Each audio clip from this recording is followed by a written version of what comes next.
Hello dear, আজকে শুরু হচ্ছে রায়ান মার্টিনের কোশ্চেন ব্যাংক সলিউশন। আজকে মডেল কোশ্চেন সেট 5 এর যে সেকেন্ড পার্ট সেটা শুরু করছি। ফার্স্ট পার্টে আমরা দেখেছিলাম 1 থেকে 17 পর্যন্ত এমসিকিউ। এরপরে 18 থেকে শুরু হচ্ছে।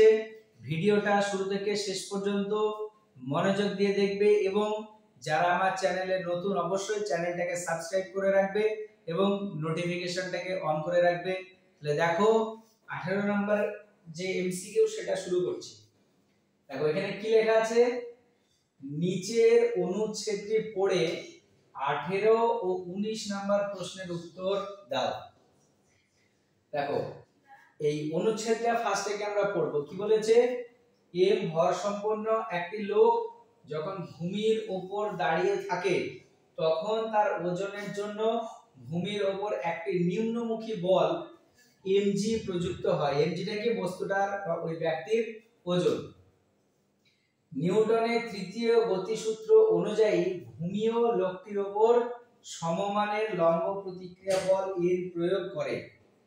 স্থির লিফটে দাঁড়িয়ে থাকা লোকটির উপর নিম্নমুখী আকর্ষণ বল সমান প্রকৃত ওজন W, এটা সমান কত, mg।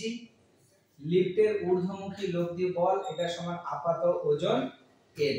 দেখো লিফটের ঊর্ধ্বমুখী যে লব্ধি বল সেটা হচ্ছে কি আপাত ওজন, যেটাকে কি দ্বারা প্রকাশ করছে, n। এবার 18 নম্বরে যে কোশ্চেনটা দিয়েছে কি, লিফটটি এ ত্বরণ নিয়ে উপরে উঠতে শুরু করলে লোকটির আপাত ওজন হবে। দেখো একটা লিফট আমরা আগে দেখব।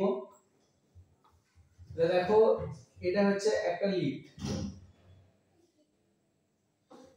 এই লিফটের ভিতরে একজন ব্যক্তি আছে। তুমি ধরে নাও এটা একটা কি ব্যক্তি। তাহলে এই যে ব্যক্তিটা আছে সেই ব্যক্তিটার ওজন mg, সেটা কি নিচের দিকে কাজ করবে, আর এই লিফটের যে তল সে কি করবে, একটা লম্ব প্রতিক্রিয়া বল n দেবে। ঠিক আছে। এবার দেখো প্রথম যে কেসটা বলেছে, লিফটটি এ ত্বরণ নিয়ে উপরে উঠতে শুরু করলে, তাহলে দেখো একেবারে প্রথম কন্ডিশনে n এটা সমান কি হবে, mg হবে। ভালো করে দেখো, যখন লিফটটা কিভাবে আছে, স্থির অবস্থায় আছে, তাহলে লিফট যখন স্থির থাকবে তখন ওই লম্ব প্রতিক্রিয়া বল আর ওজন সেটা কি হবে, পরস্পর সমান হবে। ঠিক আছে। এবার দেখো 18 নম্বরে যে কোশ্চেন সেটা কি বলেছে, লিফটটি এ ত্বরণ নিয়ে উপরে উঠতে শুরু করলে লোকটির আপাত ওজন কত হবে। এবার দেখো লিফটটাকে উপরে উঠছে, তাহলে এই যে লিফট সেটা উপরে উঠছে, সেই ত্বরণটা হচ্ছে কত, e। তাহলে 18 নম্বরে যে কোশ্চেন সেটা বলেছে লিফটটা উপরে উঠলে আপাত ওজন কি। দেখো লিফট যখন উপরে উঠছে তাহলে তখন দেখো এই উপরের n টা বড় আর নিচের mg টা কি ছোট, তাহলে n mg এটা সমান দেখো কি হবে, m এ হবে। n টা উপরে আর বস্তুটা বা লিফটটাও কি উপরের দিকে উঠছে। লিফটটা যদি a ত্বরণ নিয়ে উপরের দিকে ওঠে, ওই লিফটের যে ভিতরে যে ব্যক্তিটা আছে সেও কি a ত্বরণ নিয়ে উপরে উঠবে। তাহলে n টা উপরে mg টা নিচে, লব্ধি বল কি n mg এটা সমান m এ। তাহলে এখান থেকে দেখো n এটা সমান কি হবে, mg প্লাস me। তাহলে এখান থেকে দেখো mg টা যদি আমরা কমন নিয়ে নিই তাহলে 1 প্লাস, দেখো আমরা mg টা কমন নিয়েছি, তাহলে এখানে m আছে, g নেই, তাহলে এটাকে আমরা g দিয়ে কি করে দিলাম, ভাগ করে দিলাম। এবার mg মানে দেখো w, তাহলে w into 1 plus a by কত, g। এটা হলো কি n এর ভ্যালু, আর n টা হচ্ছে কি ওই ব্যক্তিটার বা লোকটার কি আপাত ওজন। এখানে দেখো আপাত ওজন যেটা সেটা আগে যা ছিল তার থেকে কি হয়ে গেল, বেড়ে গেল। তার মানে আপাত ওজন যেটা সেটা কি হবে, w into 1 plus a by g। তার মানে এইটা দেখো সঠিক উত্তর হবে অপশন সি। বুঝা গেল। তাহলে এটা মনে রাখবে, যে কোনো লিফটে চড়ে যদি কোনো একজন ব্যক্তি উপরের দিকে ওঠে, লিফটটা এ ত্বরণ নিয়ে উপরে ওঠে, তাহলে তার আপাত ওজন যেহেতু বৃদ্ধি পাচ্ছে, সেই ব্যক্তি নিজেকে কি মনে করবে, ভারী মনে করবে। বোঝা গেল। আচ্ছা এরপরে 19 নম্বরে যে কোশ্চেনটা আছে কি বলেছে, যখন লিফটটি অবাধে নিচের দিকে নামে তখন লোকটির আপাত ওজন হয়। দেখো লিফটটি কি বলেছে, অবাধে নিচের দিকে নামছে, তাহলে যদি কোনো লিফট নিচের দিকে নামে, এই লিফটটা অবাধে মানে কি কোনো রকম বাধা নেই, তার মানে অবাধে যদি নিচের দিকে নামে তাহলে তার ত্বরণ কত হবে, জি হবে। তাহলে দেখো এবার নিচের দিকে নামছে মানে mg টা বড় n টা ছোট, তাহলে এখানে দেখো mg n এটা সমান কি হবে m * g। আমরা জানি যে কোনো একটা বস্তুর উপরে প্রযুক্ত লব্ধি বল সেটা সমান হয় বস্তুর ভর ইনটু কি ত্বরণ। তাহলে দেখো mg n এটা লব্ধি বল, সেটা সমান বস্তুর ভর ইনটু ত্বরণ। কত ত্বরণ নিয়ে নামছে, g ত্বরণ নিয়ে। এখান থেকে দেখো n টাকে ওইদিকে নিয়ে যাও, তাহলে mg ওই mg টাকে এইদিকে নিয়ে আসো, এটা সমান কত n। তাহলে দেখো n এর যে ভ্যালু সেটা কত আসবে, 0। তাহলে লোকটির আপাত ওজন পরের ক্ষেত্রে কত হবে, 0, অর্থাৎ অপশন ডি টা হচ্ছে সঠিক উত্তর। দেখো যখন লিফটটি অবাধে নিচের দিকে নামছে মানে কোনো রকমের বাধা নেই, আর আমরা জানি কোন একটা বস্তু অবাধে যদি নিচের দিকে পড়ে তাহলে তার ত্বরণের মান কত হয়, অভিকর্ষ ত্বরণ জি। বোঝা গেল? আচ্ছা, তারপরে 20 নম্বরে যে কোশ্চেনটা আছে কি বলেছে, বি ব্লকের উপর একটি ঘাত বল প্রয়োগের ফলে সেটি ভি প্রাথমিক বেগ নিয়ে অনুভূমিক তল বরাবর চলতে শুরু করে বা চলতে শুরু করলো। ব্লক এবং তলটির মধ্যে চল ঘর্ষণ গুণাঙ্ক মিউ হলে ব্লকটি কত সময় পরে থামবে।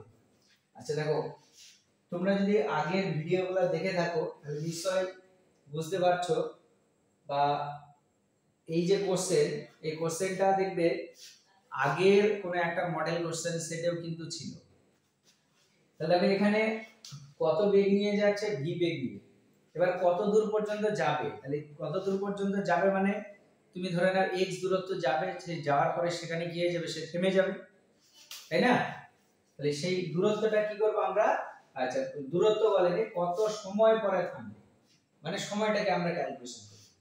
তাহলে এখানে প্রাথমিক বেগ u, এই কোশ্চেনে u এর ভ্যালু v বলে দিয়েছে, তাহলে অন্তিম বেগ v এটা। আচ্ছা অন্তিম বেগকে আমরা যদি v' ধরি, সেই v' এর ভ্যালু দেখো 0 হবে যেহেতু থামবে। আর এর উপরে যে বলটা প্রযুক্ত হচ্ছে সেই বলটাকে যদি আমরা f ধরে নিই, দেখো f এর যে ভ্যালু, সেই f এর ভ্যালু কার সঙ্গে সমান হবে, মিউ ইনটু mg। দেখো বলেছে চলতে শুরু করলো, আমরা জানি কোন একটা বস্তুর উপর স্থিত ঘর্ষণের সমান পরিমাণে যদি বল প্রয়োগ করা হয় তাহলে বস্তুটা কি চলতে শুরু করে। তাই চলতে শুরু করলে যে বলটা প্রযুক্ত হবে সেটা কত, মিউ mg।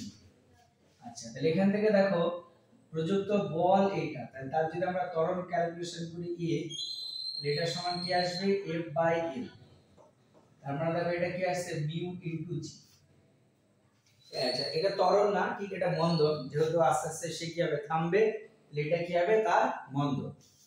আচ্ছা এবার লাস্টে গিয়ে থামলো, তারপরে তার যে অন্তিম গতিবেগ, সেই অন্তিম গতিবেগ আমরা v' ধরেছি সেটা 0 হবে। আর প্রাথমিক গতিবেগ কত, u সমান কোশ্চেনে দেখো বলে দিয়েছে কত, v। এবারে একটা সূত্র আমরা দেখো জানি যে অন্তিম গতিবেগ এটা সমান প্রাথমিক গতিবেগ minus a into t, v সমান কি হয়, u মাইনাস at। এখানে অন্তিম গতিবেগটা কত, 0, আর প্রাথমিক গতিবেগ u এর জায়গায় কত, v, মাইনাস মন্দনের জায়গায় কত, মিউ ইনটু g ইনটু সময় t। এটাকে এদিকে নিয়ে আসো, তাহলে mu into g into t এটা সমান কত, v, তাহলে t সমান কত আছে, v বাই মিউ g। এটা হচ্ছে সময়। দেখো সময়টাই কি ক্যালকুলেশন করতে বলেছে, তাহলে এটা কি আসছে, v বাই মিউ g। আমাদের অপশন সি যেটা সেটা কি হবে, সঠিক উত্তর। আচ্ছা এরপরে 21 নম্বরে যে কোশ্চেনটা আছে দেখো কি বলেছে, একটি বস্তুর উপর অন্য একটি বস্তু গতিশীল, দ্বিতীয় বস্তুটি হঠাৎ স্থির হলে বস্তু দুটির তলের মধ্যে ঘর্ষণ বলের কি পরিবর্তন হবে। আচ্ছা এখানে দেখো আমরা জানি ঘর্ষণ বল সব সময় বস্তুর গতির বিপরীত অভিমুখে কাজ করে। বস্তু যেদিকে গতিশীল হয় ঘর্ষণ বল তার ঠিক বিপরীত দিকে কাজ করে। যদি কোনো বস্তু স্থির অবস্থায় থাকে তাহলে সেখানে কিন্তু কোনো রকমের ঘর্ষণ বল কাজ করে না। তাহলে এখানে পরে দ্বিতীয় বস্তু যেটা উপরে চলছিল সে কি হয়েছে, স্থির হয়ে গেছে। মানে এরকম কেস ধরো এই একটা বস্তু, এই বস্তুর উপরে আরেকটা বস্তু এইদিকে ধরো গতিশীল, এবার এই বস্তুটা কি যেতে যেতে থেমে গেল। আমরা জানি থেমে গেলে বা স্থির থাকলে সেখানে কোনো ঘর্ষণ বল কাজ করে না। তাহলে এখানে দেখো বলেছে ঘর্ষণ বল বৃদ্ধি পাবে, হ্রাস পাবে, একই থাকবে, শূন্য। যেহেতু চলছেই না তাহলে কোনো ঘর্ষণ বল কি থাকবেই না, তারপরে ঘর্ষণ বলের মান কত হবে, শূন্য। বুঝতে পেরেছো? আচ্ছা, এরপরে যে কোশ্চেনটা আছে 22 নম্বরে, দেখো কি বলেছে, একটি চাকা মাটির উপর দিয়ে না পিছলে গড়িয়ে যাচ্ছে। কোনো এক মুহূর্তে মাটির সঙ্গে পি বিন্দুতে একটি স্পর্শ করেছে, মানে কোনো এক মুহূর্তে মাটির সঙ্গে পি বিন্দুতে এটি স্পর্শ করেছে। চাকাটি অর্ধেক পাক আবর্তন করলে পি বিন্দুর সরণ কত হবে? চাকার ব্যাসার্ধ বলে দিয়েছিল তো 1 মিটার। আচ্ছা, আমরা একটা অনুভূমিক তল আগে অঙ্কন করে নিই। অনুভূমিক তল, আর এখানে ধরো এরকম একটা চাকা কি করছে, ঘুরছে। ঠিক আছে, তুমি ধরে নাও এটা একটা চাকা, এই চাকাটা কি গতিশীল। আচ্ছা, আমরা ধরে নিচ্ছি এই যে চাকা, সেই চাকার ব্যাসার্ধ এটা কত, r, আর এই জায়গাটাতে একটা বিন্দু, সেই বিন্দুটা হচ্ছে p, যেটা মাটি থেকে স্পর্শ করে আছে। এবার যদি ধরো চাকাটা ঘোরে তাহলে এখান থেকে একটা নির্দিষ্ট দূরত্ব আসবে। আচ্ছা, চাকাটা তুমি ধরে নাও এবার এখানে ধরো চলে আসবে, ওখানে ছিল এবার এখানে চলে আসবে। তাহলে দেখো যে অর্ধেক পাক যদি ঘোরে তাহলে পি বিন্দু যেটা নিচে ছিল সেটা দেখো ঘুরে তাহলে উপরের এই পজিশনে চলে যাবে। পি বিন্দুটা কোথায় আসলো, এই জায়গায়। দেখো পি বিন্দুটা প্রথমে কোথায় ছিল, এখানে, আর পরে চলে গেল এইটা। তাহলে দেখো সরণ ক্যালকুলেশন করতে বলেছে, আর আমরা জানি সরণ হচ্ছে প্রাথমিক আর অন্তিম অবস্থানের মধ্যে কি লম্ব দূরত্ব। তার মানে এইটাই কি হবে, আর সরণ, তাই তো? তাহলে সরণ এই পি থেকে এই পি বিন্দুটা, এটা সরণ আমরা কি ক্যালকুলেশন করব। আচ্ছা দেখো এখান থেকে যদি আমরা একটা এরকম লম্ব টেনে দিই, দেখো এইটা যদি r হয় তাহলে এই টোটালটা কত হবে, 2r। ঠিক আছে, এবার দেখো এখানে এই যে একটা ত্রিভুজ তৈরি হলো, এই বিন্দুটার আমরা নাম দিয়ে দিলাম ধরো q। তাহলে p, এটা p আর এটা q, একটা দেখো সমকোণী ত্রিভুজ। এটা 2r পেয়েছি, যদি আমরা এটা ক্যালকুলেশন করতে পারি বা এটা যদি আমাদের জানা থাকে, তাহলে একটা সমকোণী ত্রিভুজের যে ফর্মুলা লম্ব স্কয়ার প্লাস ভূমি স্কয়ার, এটা সমান কি অতিভুজের স্কয়ার হয়, এই ফর্মুলায় বসাতে পারলে দেখো এখানে চলে আসবে। আচ্ছা দেখো এটা কি অর্ধেক পাক ঘুরেছে, তাহলে অর্ধেক পাক যদি ঘোরে তাহলে এখান থেকে এই যে সরণটা ঘটছে PQ, সেই PQ সরণের মান কত হবে? এটা মনে রাখবে, যেহেতু অর্ধেক পাক ঘুরেছে, আমরা জানি এক পাক ঘুরলে সে যে পরিধিটা অতিক্রম করে সেটা কত, 2 পাই r। অর্ধেক ঘুরেছে তাহলে কি হবে, 2 পাই r বাই কত 2, তার মানে পাই r। দেখো অর্ধেক পাক, তার মানে এরকম ভাবে এটা এইদিকে চলে গেছে, তার মানে এই টোটাল অনুভূমিক বরাবর তার যে সরণটা ঘটবে সেই সরণটা কত, পাই r। তাহলে এই ভ্যালুটা আমরা কত পেলাম, পাই r, আর এটা 2r। তাহলে p p ড্যাশ, আচ্ছা এখানে সরণ যেটা ক্যালকুলেশন করতে বলেছে সেটাই যদি আমরা একেবারে ক্যালকুলেশন করে দিই, দেখো রুট ওভার অফ লম্ব স্কয়ার প্লাস ভূমি স্কয়ার, একেবারে করে দিলে দেখো 4 পাই স্কয়ার প্লাস এটা কত, 4r square plus pi square r square, এটা আসবে। এবার এখানে r স্কয়ারটা কি করব, আমরা কমন নিব। যদি r স্কয়ারটা কমন নিই ওটাকে রুটের মধ্যে বাইরে বার করে দিলাম মধ্যে থেকে, তাহলে r হয়ে গেল। এখান থেকে দেখো কি আসছে, 4 প্লাস পাই স্কয়ার। আচ্ছা r এর যে ভ্যালু সেটা দেখো কোশ্চেনে বলে দিয়েছে কত, 1 মিটার। এখানে সরণ যেটা আসছে সেই সরণ এটা সমান 1 into root over of 4 plus pi square. এটা হচ্ছে কি সঠিক উত্তর। তাহলে দেখো এটা অপশনে কোনটা আছে, এটা একটা আছে পাই স্কয়ার প্লাস 2, এটা পাই স্কয়ার প্লাস 4, এটা দেখো 4 প্লাস পাই স্কয়ার এসে একই ব্যাপার। তাহলে দেখো অপশন ডিটা হবে তোমার সঠিক উত্তর। খুবই গুরুত্বপূর্ণ কিন্তু একটা কোশ্চেন, দেখো ভালো করে মনে রাখবে। যদি অর্ধেক পাক ঘোরে তাহলে অনুভূমিক বরাবর তার যে সরণটা হবে সেটা কত, পরিধির অর্ধেক, মানে 2 পাই আর বাই কত 2 মানে পাই আর। তারপরে যে কোশ্চেনটা আছে দেখো 23 এর কি বলেছে, m1 ও m2 ভরের দুটি গাড়ি r1 ও r2 ব্যাসার্ধের বৃত্তপথে ঘুরছে, যদি তারা একবার পূর্ণ আবর্তন করতে একই সময় নেয় তবে তাদের কৌণিক বেগের অনুপাত কত। দেখো একবার ঘুরতে একই সময় নিচ্ছে, তার মানে তাদের যে আবর্তন কাল বা পর্যায়কাল সেটা কি হবে, সেম হবে। সেখান থেকে আমরা কি করব, কৌণিক বেগ সেটার কি করব, অনুপাত ক্যালকুলেশন। এবং আমরা জানি ওমেগা সমান কি হয় 2 পাই বাই কত, অর্থাৎ দেখো কৌণিক বেগ যেটা সেটা আবর্তন কালের উপরে কি নির্ভরশীল। এবার এখানে দেখো বলেছে যে একবার পূর্ণ আবর্তন করতে একই সময় নেই, তাহলে দুটোর আবর্তন কাল সেম। তাহলে প্রথমটা যদি তুমি দেখো ওমেগা 1 এটা সমান 2 পাই বাই কত টি, ওমেগা 2 যদি দেখো তাহলে এটাও সমান কত আসবে 2 পাই বাই কত টি। যদি অনুপাত করো ওই অনুপাতটা কত আসবে 1:1। এই কোশ্চেনটা এর আগে দেখো আমরা দুটো মডেল কোশ্চেন সেটে পেয়েছিলাম, এজন্য মোটামুটি 5 থেকে 10টা মডেল কোশ্চেন যদি ভালো করে দেখা যায় সব কোশ্চেন দেখবে তোমরা কমন পেয়ে যাবে, সব কোশ্চেন রিপিট হবে। আচ্ছা এরপরে যে কোশ্চেনটা আছে দেখো 24, কি বলেছে m ও 4m ভরের দুটি বস্তুর গতিশক্তির অনুপাত 2:1 হলে তাদের ভরবেগের অনুপাত কত হবে। আচ্ছা এখানে দেখো গতিশক্তির অনুপাতটা দেওয়া আছে কত 2:1। যে গতিশক্তিকে যদি আমরা k দ্বারা প্রকাশ করি দেখো k1 বাই k2 এটা সমান কত 2/1।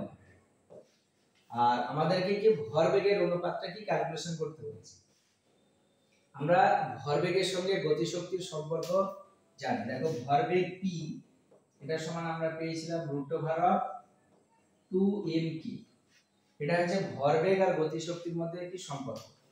তাহলে প্রথমটার ভরবেগ যদি আমরা p1 ধরে নিই তাহলে p1 এটা সমান দেখো কত আসবে √2 m1 k1, আর দ্বিতীয়টার ভরবেগ p2 এটা সমান √2 m2 k2। দেখো m1 টা হচ্ছে প্রথমটার ভর আর m2 টা হচ্ছে দ্বিতীয়টার ভর।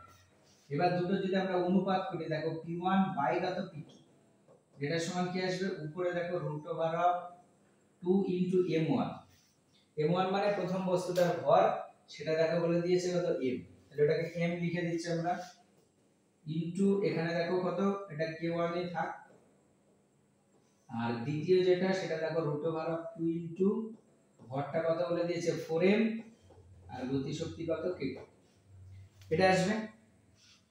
এবার এই দুটোই যেহেতু রুটের মধ্যে আছে তাহলে এটাকে আমরা এইভাবে লিখছি p1 বাই p2, দুটোকে একসঙ্গে রুটের মধ্যে যদি দিই তাহলে 2m k1 by 2 into 4m into এখানে কত k2, 2 কাটছে mm কাটছে, তাহলে p1 বাই p2 এটা সমান দেখো এখানে 1/4 আর k1 বাই k2 তার ভ্যালু দেখো অলরেডি আমরা আগে পেয়েছি 2/1, এখানে দেখো এটা 2 বাই কত 1, এটা কাটলে নিচে কত 2, তাহলে দেখো p1 বাই p2 এটা সমান কত 1/√।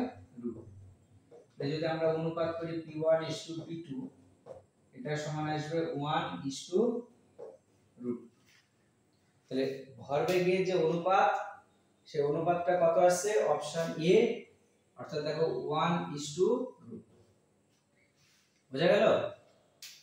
আচ্ছা তারপরে যে কোশ্চেনটা আছে দেখো 25 নাম্বার, কি বলেছে একটি নির্দিষ্ট বল দ্বারা 3 কেজি ভর বিশিষ্ট বস্তুকে t সেকেন্ডে s মিটার দূরত্ব সরিয়ে দিলে যেখানে s সমান 1/3 t স্কয়ার, ওই বল দ্বারা 2 সেকেন্ডে কৃতকার্য কত। দেখো এই রকম টাইপের যে প্রবলেম সেটা কিন্তু আগের অনেক মডেল কোশ্চেন সেটে আমরা দেখেছি, জাস্ট এখানে কি ভ্যালুগুলোকে আলাদা দেওয়া আছে।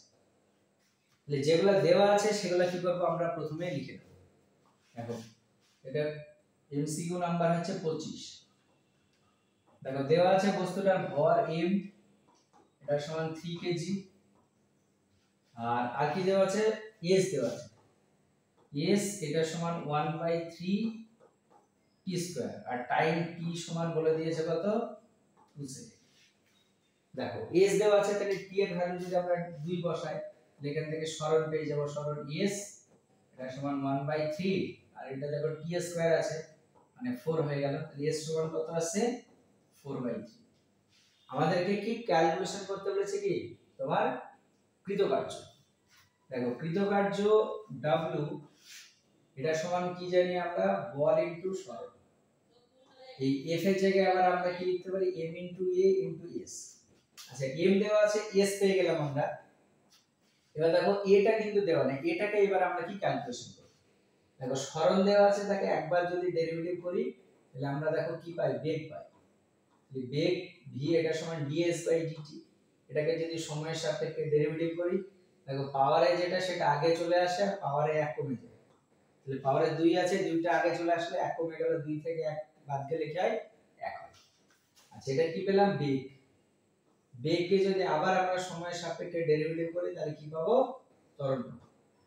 তাহলে দেখো এখানে দেখো 2/3, আর t কে t এর সাপেক্ষে ডেরিভেটিভ করলে কত হয়, 1। তাহলে এখানে s পেয়েছি, এখানে a পেয়ে গেলাম, ভর দেওয়া আছে, সব মানগুলো এবার আমরা কি করব, বসাবো। দেখো m এর ভ্যালু কত, 3, আর a এর ভ্যালু কত পেয়েছি, 2/3, আর s এর ভ্যালু 4/3। দেখ এই একটা 3 একটা 3 কেটে গেল, 4 আর 2 গুণ করলে কত, 8, আর নিচে দেখো 3। আর কৃতকার্য যেটা তার একক কি হয়, জুল হয়। তাহলে 8/3 জুল, এটা হচ্ছে উত্তর। তাহলে দেখো 8/3 অপশন সি যেটা, সেটা কি হবে, সঠিক উত্তর। বুঝা গেল। এবারে 26 নম্বরের যে প্রবলেম সেটা দেখো। কি বলেছে, m ভরের একটি বস্তু কে ক্ষমতা সম্পন্ন একটি মেশিন দ্বারা পরিচালিত হচ্ছে। যদি বস্তুটি স্থির অবস্থা থেকে চলতে শুরু করে তবে টি সময়ে বস্তুর উপর প্রযুক্ত বল হবে। আচ্ছা এখানে যেগুলো দেওয়া আছে সেগুলো আগে আমরা ফার্স্টে দেখি। দেখো এখানে ক্ষমতা যেটা সেটা বলে দিয়েছে কে, আর ভর বলে দিয়েছে, আর যা সময়টা বলে দিয়েছে। আচ্ছা দেখো ক্ষমতা কে, এটা সমান সাধারণত আমরা জানি কার্য বাই কি সময়, এই তো ক্ষমতা মানে কি, কার্য বাই সময়। এখান থেকে কার্য w এটা সমান কি হবে, ক্ষমতা ইনটু সময়। এবার দেখো শুরুতে সে কিভাবে ছিল, স্থির অবস্থা, স্থির অবস্থা থেকে চলতে শুরু করেছে। আমরা ধরে নিলাম শুরুতে তার গতিবেগ কত, বা কোশ্চেনে যেটা বলেছে শুরুতে তার গতিবেগ হবে 0, আর পরে গতিবেগ যেটা সেটাকে আমরা ধরে নিচ্ছি কত, v। তাহলে দেখো একটা আমরা জানি যে কোন একটা বস্তুর উপর কৃতকার্য বস্তুটার গতিশক্তি পরিবর্তনের সঙ্গে কি হয়, সমান হয়, তাই তো। এটাকে আবার কি বলা হয়, ওয়ার্ক এনার্জি থিওরেম বা কার্য শক্তি উপপাদ্য। কোন বস্তুর উপর প্রযুক্ত যে কৃতকার্য সেটা বস্তুর গতিশক্তি পরিবর্তনের সঙ্গে সমান হয়। এবার যেহেতু প্রাথমিক অবস্থায় সে কি স্থির অবস্থায় ছিল, তাহলে প্রাথমিক গতিশক্তিটা 0, তাহলে গতিশক্তির পরিবর্তন মানে কত, হাফ এম ভি স্কয়ার। তাহলে কৃতকার্যের জায়গায় লিখে দিলাম এটা সমান kt, তাহলে এখান থেকে দেখো v স্কয়ার এটা সমান কি আসবে, 2kt। তাহলে v সমান কি আসবে, √2k * t। আচ্ছা v এর ভ্যালু আমরা পেয়ে গেলাম, আর আমাদেরকে কি ক্যালকুলেশন করতে বলেছে, প্রযুক্ত বল। আচ্ছা প্রযুক্ত বল যদি ধরো F হয়, F সমান আমরা কি জানি, m এ জানি। আচ্ছা m থাকলো, a যেটা এটা কি ত্বরণ, এবং এখানে বেগ দেওয়া আছে, তাহলে ত্বরণ a এর জায়গায় আমরা এটা কি লিখতে পারবো, dv/dt। দেখো একটু আগে আমরা দেখলাম ত্বরণ a মানে কি হয়, dv/dt। তাহলে v দেওয়া আছে, ওকে আমরা সময়ের সাপেক্ষে ডেরিভেটিভ করব।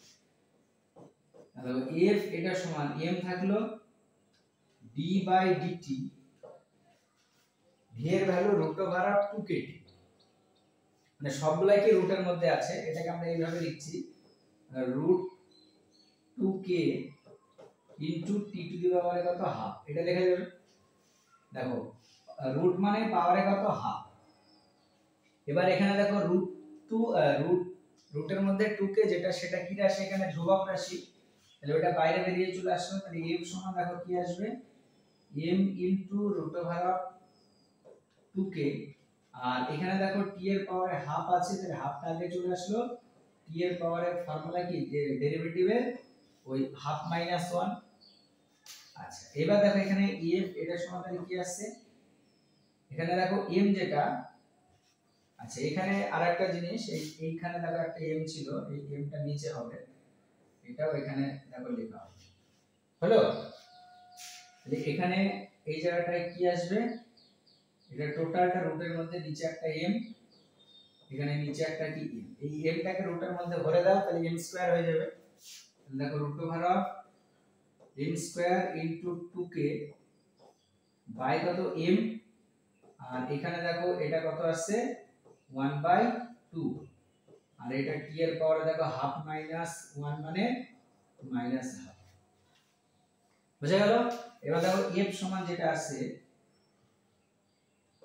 এখানে m স্কয়ার আর নিচে একটা m, তাহলে কেটে গেলে উপরে একটা m থাকবে, তাহলে উপরে m, আর এখানে দেখো এইটা 2, এই হাফটাকে যদি রুটের মধ্যে নিয়ে যায় তাহলে 1/4 হয়ে যাবে, আর উপরে 2 আছে, কেটে গেলে নিচে একটা 2, একবারে লিখে দিচ্ছি m কে বাই কত 2, আর এখানে t এর পাওয়ারে দেখো কত হয়ে যাবে মাইনাস হাফ।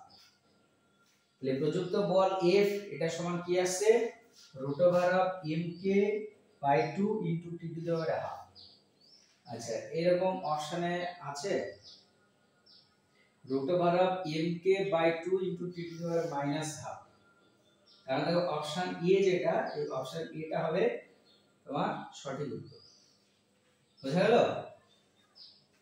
এবার আমরা দেখব 27 নম্বরের কোশ্চেনটা কি বলেছে, ভর অপরিবর্তিত থেকে পৃথিবীর ব্যাসার্ধ হঠাৎ অর্ধেক হলে দিন রাত্রির দৈর্ঘ্য কত হবে। দেখো এইরকম টাইপের প্রবলেম কিন্তু আমরা অন্য আরেকটা মডেল কোশ্চেন সেটে দেখেছিলাম। আচ্ছা দেখো আমরা জানি যে পৃথিবী ঘুরছে, এখানে বাইরে থেকে কি কোনো বল প্রযুক্ত হয়নি, আর আমরা জানি বাইরে থেকে কোনো বল প্রযুক্ত না হলে কোনো বস্তু বা বস্তু সংস্থার কৌণিক ভরবেগ যেটা সেটা কি হয়, সংরক্ষিত হয়। কৌণিক ভরবেগ সংরক্ষিত মানে প্রাথমিক কৌণিক ভরবেগ আর অন্তিম কৌণিক ভরবেগ কি হবে, সমান হবে। তাহলে এখানে দেখো প্রাথমিক কৌণিক ভরবেগ এটাকে আমরা ধরে নিচ্ছি i1 ওমেগা 1, আর অন্তিম কৌণিক ভরবেগ i2 ওমেগা 2। আচ্ছা এটা দেখো কার ক্ষেত্রে বলেছে, পৃথিবীর ক্ষেত্রে, আর আমরা জানি পৃথিবী হচ্ছে কি একটা নিরেট গোলক, আর নিরেট গোলকের জড়তা ভ্রামকের ফর্মুলা হয় 2/5 m/r², ঠিক আছে। আর ওমেগার জায়গায় লিখছি ওমেগা 1, এটাকে আমরা লিখছি 2 বাই কত t1, t1 টা হচ্ছে কি প্রথমে তার পর্যায়কাল, আর ডান দিকে যেটা দেখো i2 তার মানে 2/5, এটা দেখো m, দেখো এখানে কি হয়েছে ভর একই আছে কিন্তু ব্যাসার্ধটা কি হয়েছে অর্ধেক, মানে এখানে r এর জায়গায় r/2, তার যদি স্কয়ার করে দিই তার মানে r² বাই কত 4, আর এখানে দেখো এটা কি আসবে 2 পাই বাই পর্যায়কাল এটা t2, দেখো 2/5 m/2, 2/5 আর m/2, এটা কেটে গেল 2 পাই কেটে গেল।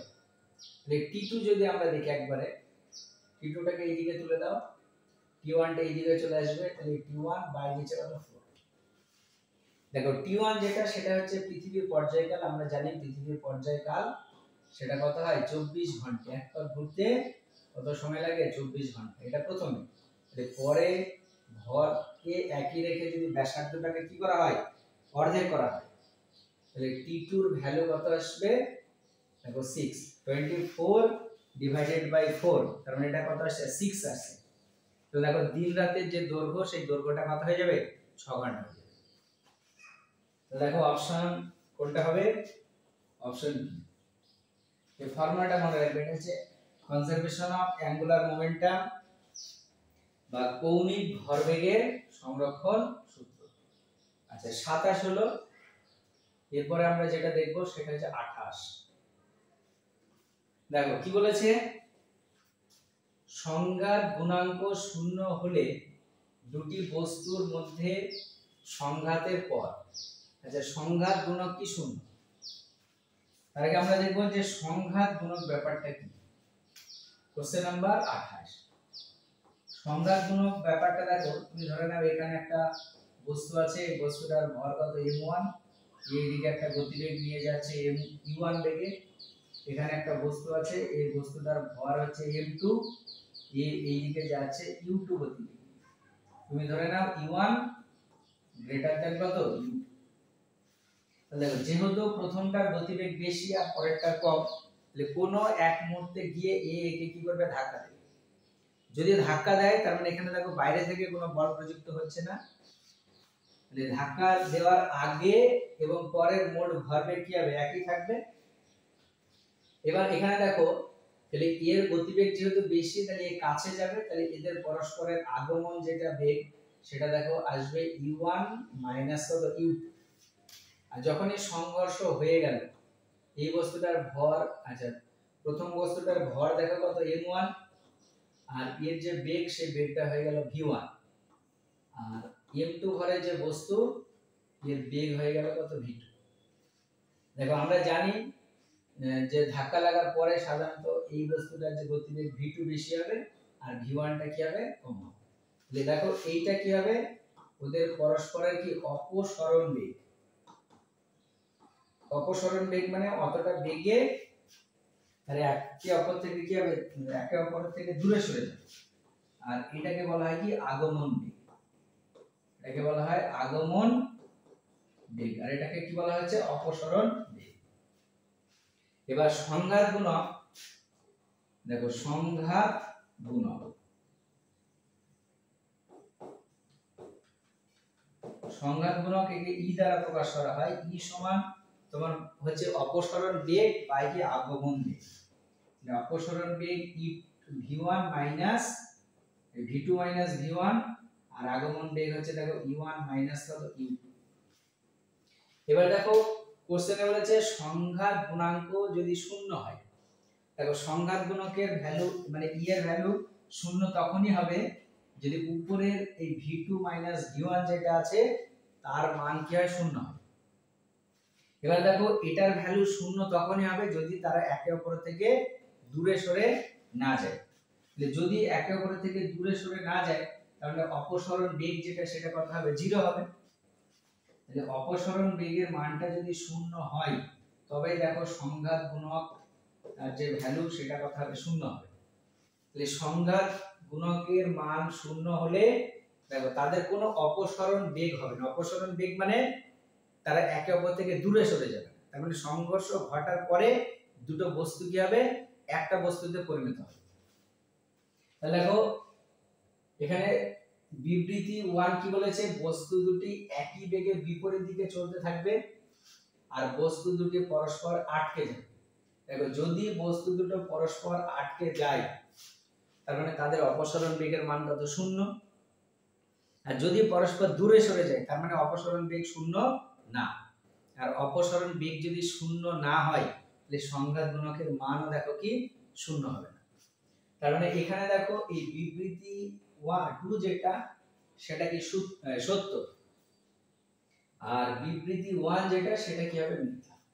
বস্তু দুটি যদি বিপরীত বেগে সরে যায় তখন কিন্তু সংঘাত গুণকের ভ্যালু কখনোই 0 হবে না। এখানে সংঘাত গুণকের ভ্যালু শূন্য বলেছে, এটা সঠিক তোমার উত্তর হবে। আচ্ছা বিবৃতি 2টা সত্য, তাহলে বিবৃতি 1 দেখো মিথ্যা এবং বিবৃতি 2 কি সত্য।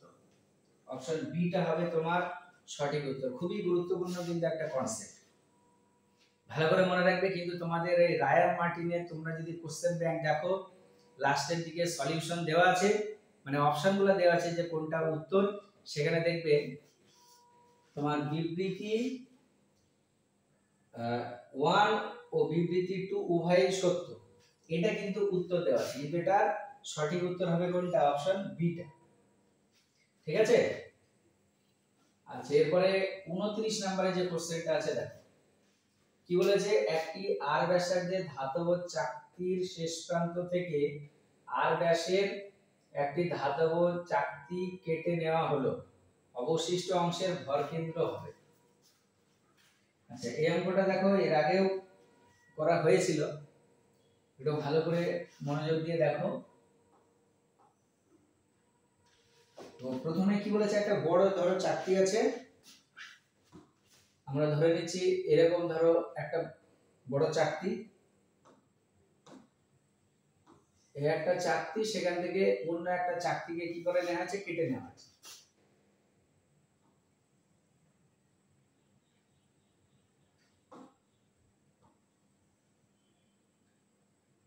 দেখো তাহলে এটা বড় চাকতি, তার থেকে একটা এরকম ছোট চাকতিকে কেটে নেওয়া, ঠিক আছে। এখানে এটা তুমি ধরে নাও সেন্টার, এই টোটালটা হচ্ছে কত, টোটালটা হচ্ছে আর। তাহলে দেখো এই যে ছোট যে চাকতিটা কেটে নেওয়া হলো, তার যে ব্যাস, সেই ব্যাসটা কত হবে, আর হবে। কিন্তু তার যদি আমরা ব্যাসার্ধ দেখি ছোট ছোট চাকতিটা, তাহলে তার যে ব্যাসার্ধ এটা কত আসবে, r/2। তাহলে দেখো যদি আমরা এই ছোট চাকতিটা কেটে না নিতাম, তাহলে যে কোনো একটা এরকম গোলাকার বস্তু চাকতি যদি হয়, তার সেন্টার অফ মাস কোথায় থাকে, মিডিলে থাকে। এবার যখনই এই অংশটা কেটে নেব, এই অংশটা ফাঁকা হয়ে যাবে, তাহলে দেখো সেন্টার অফ মাস যেটা, সেটা কিন্তু আর এই দিকে থাকবে না, কিছুটা এই দিকে সরে আসবে। আচ্ছা, নতুন এই যে সেন্টার অফ মাস, সেটা ক্যালকুলেশন করার যে ফর্মুলা, সেটা ভালো করে দেখো। নতুন সেন্টার অফ মাস সেটা হচ্ছে HCM, এটা সমান হচ্ছে A1 x1 minus A2 x2 by A1 minus A2। ঠিক আছে, দেখো A1 হচ্ছে যে বড় যে চাকতিটা আছে তার ক্ষেত্রফল, আর x1 টা হচ্ছে বড় চাকতিটার সেন্টার অফ মাস, তার কি পজিশন। A2 টা যে অংশটা কেটে নিলাম তার এরিয়া বা ক্ষেত্রফল, আর এটা x2 টা হচ্ছে যে অংশটা আমরা কেটে নিলাম তার কি সেন্টার অফ মাস। আচ্ছা, যদি আমরা এটাকে মূল বিন্দু ধরে এটাকে x অক্ষ দিয়ে দিই আর এটাকে y অক্ষ দিয়ে দিই, তাহলে দেখো এটা x, এটা y, তাহলে সেন্টার অফ মাস যেটা, সেটা অবশ্যই x অ্যাক্সিস এর উপরেই কি থাকবে। তাহলে একেবারে শুরুতে এই সেন্টার অফ মাস এই জায়গাটাতে ছিল, ও সেন্টারে বড়টা, তাহলে x1 এর যে ভ্যালু সেটা কত হবে, 0। জাস্ট আমরা ফর্মুলাগুলো বসাই। আচ্ছা, বড় চাকতিটার ক্ষেত্রফল কত হবে, পাই ইনটু r স্কয়ার, আর দা সেন্টার অফ মাসের পজিশন কি, ও মানে 0, মাইনাস কি A2 মানে যে অংশটা কেটে নিলাম তার ক্ষেত্রফল, তাহলে পাই, ওটা দেখো ব্যাসার্ধ অর্ধেক, তার মানে পাই r স্কয়ার বাই কত, 4। আর x2 টা কি, x2 টা হচ্ছে যে অংশটা কেটে নিয়েছি তার সেন্টার অফ মাস, তাহলে সেন্টার অফ মাসটা এখানে থাকবে। এটা মানে দেখো অ্যাকচুয়ালি কত আসছে, r/, বোঝা গেল। আর নিচে দেখো বড়টার ক্ষেত্রফল মানে পাই r স্কয়ার মাইনাস কত, পাই r স্কয়ার বাই কত, 4। দেখো এবার এটা কি আসছে, এটা 0 হয়ে গেল, উপরে ওটা যদি আমরা দেখি তাহলে মাইনাসটা থাকলো, উপরে পাই r কিউব বাই নিচে কত, 8, আর এটা আসবে দেখো পাই r স্কয়ারটা যদি কমন নিই বা এটা যদি বিয়োগ করো, তাহলে 3/4 কত আসবে, পাই r স্কয়ার। ঠিক আছে, দেখো এই পাই পাই কি হয়ে যাচ্ছে, কেটে যাচ্ছে, আর এটা যদি কাটো তাহলে এটা 2, আর এটা r স্কয়ার কাটলে এখানে কি হবে, r পড়ে থাকবে। দেখো মাইনাস উপরে পড়ে থাকলো কি r, আর নিচে 2, আর এখানে একটা 3, 3 আর 2 কত, 6। তার মানে এর সেন্টার অফ মাস যেটা এখানে ছিল, এখান থেকে এই দিকে এই r/6 এতটা পরিমাণে কি সরে আসে। তাহলে দেখো এবার কেন্দ্র থেকে r/4 দূরে হবে, কেন্দ্র থেকে r/3 দূরে, কেন্দ্র থেকে r/5 দূরে, আর কেন্দ্র থেকে r/6 দূরে। তাহলে দেখো এর ভর কেন্দ্র যেটা কেন্দ্র থেকে r/6 দূরে হবে, তাহলে কেন্দ্র তার থেকে r/6 দূরে এইদিকে কি হবে, সরে আসবে। তাহলে এটা হচ্ছে সঠিক উত্তর। খুবই গুরুত্বপূর্ণ একটা কোশ্চেন, এই ফর্মুলাটা ভালো করে মনে রাখবে, তাহলেই অ্যানসার করতে পারবে। আচ্ছা, তারপরে দেখো কি দেওয়া আছে 30 নাম্বার একটা, বস্তুকে সামান্য বিচ্যুত করলে যদি ভূমি থেকে এর ভার কেন্দ্রের উচ্চতার কোনো পরিবর্তন না হয়, তাহলে বস্তুটির সাম্য ড্যাশ থাকবে। দেখো আমরা জানি কোন বস্তুর সাম্যাবস্থা তিন রকমের হয়, একটা হচ্ছে সুস্থির সাম্যাবস্থা, একটা অস্থির সাম্যাবস্থা, আর একটা হচ্ছে নিরপেক্ষ সাম্যাবস্থা। দেখো সুস্থির সাম্যাবস্থা হচ্ছে কোন একটা বস্তু সাম্যাবস্থায় থাকার পরে তাকে যদি সেই জায়গা থেকে সামান্য পরিমাণে সরানোর পরে সে আবার আগের অবস্থানে ফিরে আসে, তখন সেটাকে বলা হয় কি সুস্থির সাম্যাবস্থা। আর অস্থির সাম্যাবস্থা হচ্ছে যে সাম্যাবস্থায় আছে সেখান থেকে সামান্য পরিমাণে যদি আমরা বল প্রয়োগ করি। আচ্ছা, সুস্থির সাম্যাবস্থায় যদি উদাহরণ দিই, তুমি ধরে নাও এখানে একটা তল আছে, সেই তলের উপরে তুমি ধরে নাও একটা বই আছে, বই এখানে তুমি সামান্য তোলো দিয়ে ছেড়ে দাও, দেখো আবার আগের অবস্থানে কি ফিরে আসবে, যে সাম্যাবস্থায় থাকে। এবার অস্থির সাম্যাবস্থা তুমি ধরে নাও একটা পেরেককে এইভাবে খাড়া করে ধরে রেখে দিয়েছে, সামান্য কাট করে দাও, তাহলে দেখো ও কি হয়ে যাবে, পড়ে যাবে। তাহলে এটা অস্থির সাম্যাবস্থা। আর নিরপেক্ষ সাম্যাবস্থা বলতে তুমি ধরে নাও এটা একটা গোলক আছে, ভার কেন্দ্র বা ভর কেন্দ্র ওখানে থাকবে, এখানে সামান্য গড়িয়ে দাও, তাহলে দেখো নতুন একটা সাম্যাবস্থা কি ও সৃষ্টি হবে, এবং এর সেন্টার অফ মাস যেটা সেটা কিন্তু একই পজিশনে থাকবে। তাহলে এই ধরনের কেসটাকে বলা হবে কি তোমার নিরপেক্ষ সাম্যাবস্থা। তাহলে এখানে দেখো ভর কেন্দ্রের উচ্চতার কোনো পরিবর্তন না হয়, তাহলে অবশ্যই সেই সাম্যাবস্থাটা কি হবে, নিরপেক্ষ সাম্যাবস্থা। আচ্ছা, এরপরে 31 নম্বরে যে কোশ্চেনটা আছে কি বলেছে, একটি নিরেট গোলক A এবং একটি ফাঁপা গোলক B এর ভর ও বহির্ব্যাসার্ধ সমান, ব্যাস সাপেক্ষে তাদের জড়তা ভ্রামক IA ও IB হলে। আচ্ছা, নিরেট গোলক আর একটা কি বলেছে, ফাঁপা গোলক। দেখো আমরা নিরেট গোলক, আচ্ছা এখানে দেখো প্রথম এটা হচ্ছে নিরেট, তার যে জড়তা ভ্রামক ওটা যেহেতু A আছে, জড়তা ভ্রামকটাকে ধরে নিচ্ছি কত, IB। জড়তা ভ্রামকের ফর্মুলা হচ্ছে 2/5 m r²। যেহেতু ভর আর ব্যাসার্ধ সমান, তাহলে যদি আমরা IB টা দেখি, দেখো IB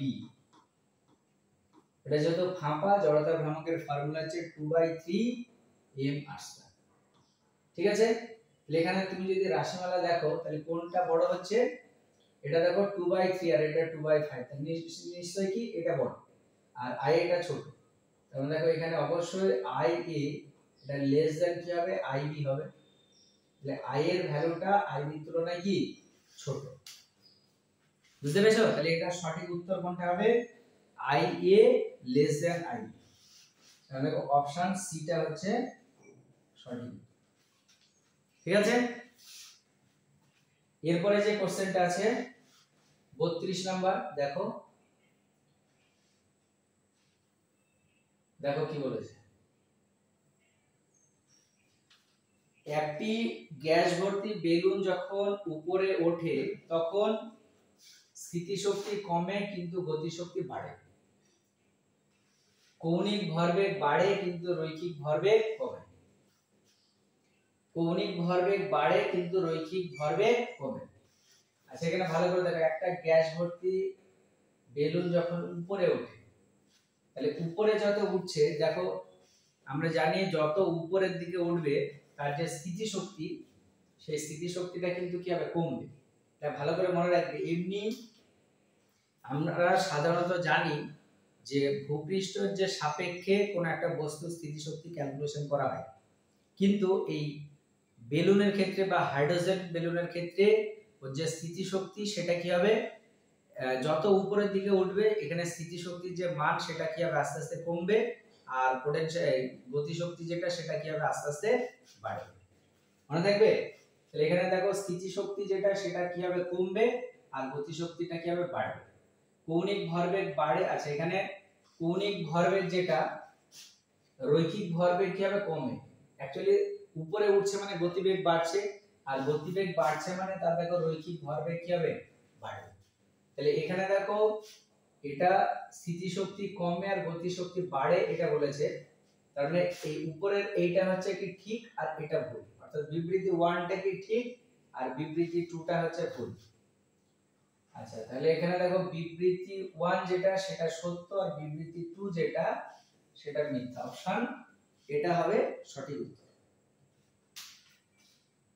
আচ্ছা, তারপরে যে কোশ্চেনটা আছে দেখো, 20 গ্রাম ভর এবং 10 সেন্টিমিটার ব্যাসার্ধ বিশিষ্ট একটি চাকতি 5 সেন্টিমিটার পার সেকেন্ড বেগে গড়িয়ে চলছে, চাকতির মোট গতিশক্তি কত হবে? দেখো, আমরা জানি কোন একটা বস্তু যদি গড়িয়ে গড়িয়ে সামনের দিকে যায় তাহলে তার আবর্ত গতিশক্তিও থাকে, রৈখিক গতিশক্তিও থাকে। তাহলে দেখো 33 নম্বরে যে কোশ্চেনটা, তাহলে এর মোট শক্তি যদি আমরা ক্যালকুলেশন করি, এখানে বলেছে মোট শক্তি, যে মোট শক্তি যদি ই হয় তাহলে একটা হবে কি half m v square plus কি হবে হাফ আই ওমেগা স্কয়ার। এবার দেখো এটাকে কি বলেছে, একটা চাকতি, চাকতি যদি গড়িয়ে গড়িয়ে যায় তাহলে তার জড়তা ভ্রামকের যে ফর্মুলা সেটা আমরা বসাবো। তাহলে প্রথম যেটা আছে সেটা দেখলে half m v square plus 1/2, চাকতির জড়তা ভ্রামকের ফর্মুলা হচ্ছে 1/2 এম আর স্কয়ার। দেখো ওমেগা আছে, ওমেগা মানে আমরা ভি বাই আর জানি, তাহলে এটা দেখো ভি স্কয়ার বাই কত হয়ে গেল আর স্কয়ার, আর স্কয়ার আর স্কয়ার দেখো কেটে যাবে। দেখো ওমেগা সমান আমরা কি জানি ভি বাই আর, তাহলে এখানে ওমেগা স্কয়ার আছে মানে v square by r square হয়ে গেল। তাহলে 1/2 এম ভি স্কয়ার প্লাস এটা 1/4 এম ভি স্কয়ার, এটা আসবে। আচ্ছা, এটা একটা কাজ করি আমরা, 1/2 এম ভি স্কয়ার যদি কমন নিয়ে নিই, এখান থেকে পড়ে থাকবে 1 আর ওটা থেকে কত হাফ, তাই তো? তাহলে দেখো 1 প্লাস হাফ এটার মানে কত 3/2, তাহলে আলটিমেট এটা দেখো কি আসবে 3 বাই কত 4 এম ভি স্কয়ার, এটা আসবে। এবার দেখো সব মানগুলো বলা আছে, এম এর মান বলা আছে আর ভি এর মানও কি বলা আছে, জাস্ট মানগুলো আমরা কি বসিয়ে দেব। তাহলে এখানে দেখো 3/4, আচ্ছা এম এর যে ভ্যালু সেটা কত আছে 20, তাহলে 20 বসিয়ে দিলাম, আর ভি এর ভ্যালু আছে কত 5, আর যদি স্কয়ার করি তাহলে এটা কত আসছে 25, ঠিক আছে? তাহলে 20 আর ব্যাসার্ধ দরকার হচ্ছে না, দেখো এখানে ব্যাসার্ধ তো কেটেই যাচ্ছে, এখানে দেখো ব্যাসার্ধ দেওয়া আছে কিন্তু এটা আমাদের কোনো দরকারই আসছে না, ঠিক আছে? আচ্ছা, চাকতি জড়তা ভ্রামক হাফ এম আর স্কয়ার সবই ঠিক আছে। আচ্ছা, এটা হলো, এবার আমরা জাস্ট যদি কাটি তাহলে কি আসছে, এটাকে যদি কাটি তাহলে 5 4 5 20, তাহলে এটা দেখো 5 5 * 25 মানে 125, এটাকে 3 দিয়ে গুণ করলে কত আসবে 375। এত কি হবে, যেহেতু সিজিএস তাহলে আর, তাহলে দেখো এখানে 375 যেটা সেটা অপশন কোনটা আছে ই, তাহলে অপশন এটা হবে সঠিক উত্তর, ঠিক আছে?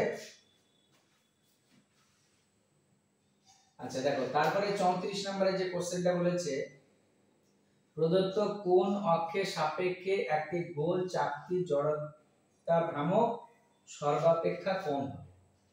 কার জড়তা ভ্রামক, একটা চাকতি বলেছে।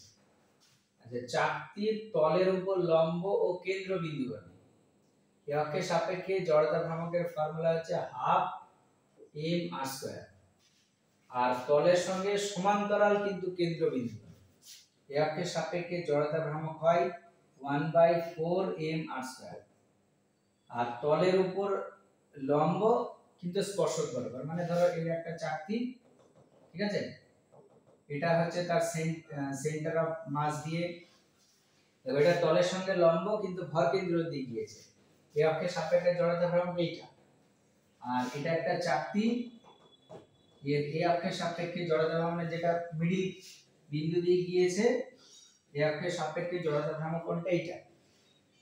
তাহলে এখানে দেখো বলেছে তলের উপর লম্ব কিন্তু স্পর্শক বরাবর, মানে কোন একটা অক্ষ যদি এই রকম ভাবে যায়, তাহলে এই অক্ষের সাপেক্ষে জড়তা ভ্রামকের যদি ফর্মুলা আমরা দেখি, তাহলে এখানে তুমি কি করবে, সমান্তরাল অক্ষ উপপাদ্য অ্যাপ্লাই করবে। এই অক্ষের সাপেক্ষে জড়তা ভ্রামক কত 1/2 m r স্কয়ার প্লাস কি হবে m r স্কয়ার, এটা সমান্তরাল অক্ষ উপপাদ্য, তাহলে এটা দেখো কত আসবে 3/2 m r স্কয়ার, ঠিক আছে? তাহলে এই যে অক্ষটা আছে এই অক্ষের সাপেক্ষে জড়তা ভ্রামক আসবে 3/2 m r স্কয়ার। আর একটা কি বলেছে, তলের সমান্তরাল কিন্তু স্পর্শক, এটা তল, সেই তলের সঙ্গে সমান্তরাল কিন্তু স্পর্শক। দেখো এটা আমরা কত পেলাম 1/4 m r স্কয়ার। তাহলে এই অক্ষের সাপেক্ষে জড়তার ভ্রামক হবে 1/4 m r স্কয়ার প্লাস কত m r স্কয়ার সমান্তরাল অক্ষ বলবো। এটা সমান দেখো কত আসবে 5/4 m r স্কয়ার। তাহলে এই অক্ষের সাপেক্ষে জড়তার ভ্রামক কত 5/4 m r স্কয়ার। আমাদেরকে জানতে চেয়েছে কোনটা সবথেকে কম হবে। তাহলে দেখো বোঝাই যাচ্ছে সবথেকে কম যেটা সেটা এটা, অর্থাৎ তলের সমান্তরালে কিন্তু কি কেন্দ্রবিন্দু হবে।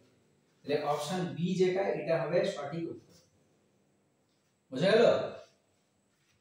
আচ্ছা, তারপরে দেখো বলেছে যদি মেরু বরফ হঠাৎ গলে যায় তাহলে দিনের দৈর্ঘ্য হবে।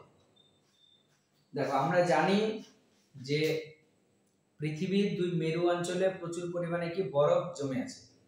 এবার ওই বরফগুলা যদি ধরো তোমার গলে যায় তাহলে গলে গেলে কোন দিকে আসবে?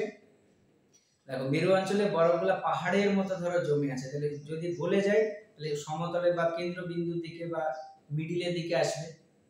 এবার এখানে দেখো পৃথিবী যেহেতু গোলাকার, তাহলে ও এইভাবে ধরো ঘুরছে। তাহলে বরফ তুমি ধরো না এই মেরু অঞ্চল মানে এইটা না, মানে এই দিকে আর এই দিকে আছে।